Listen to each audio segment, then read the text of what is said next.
Huwag mo ako din, wala ka na nakakasap sa mga umakot ka lang kayo umawa.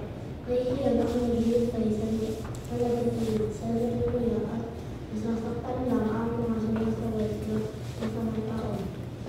Huwag mong sawayin ang nangyayari ng sa iyo. Sawayin mo ang marunong at ang mahal na ito. Tuluan mo ang marunong at magiging marunong ka siya. Tuluan mo ang matuloy at pangalawakan ng kaalaman. Pagkatakot kay Yehova, ang kagulang ng karunungan at ang paalam ng tungkol sa kabanalan na nagbibigay ng unawa.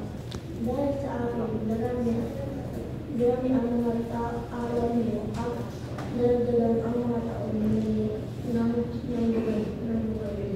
Kung magiging marunong ka, ikaw rin ang makikinawang, pero manuliyak, ikaw lang ang manulisak. Ang babae ng mahal ay maingay, ilansin siya at walang alam-alam. Upo siya rin sa pasukan ng bahay na nasa kataas ng diwal ng Yesu. Inawag niya ang mga dumadaan, ang mga may kanyang pintahan.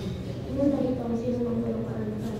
Sinabi niya sa mga puno sa unawa, matamit ang lakaw sa tubig at masarap ang pagkain ng panglinghang na pangit. Pero hindi nila alam ang mga patay ang nasa bahay niya na ang mga bisita niya ay pagkakalungan ng bibig. Maraming salamat.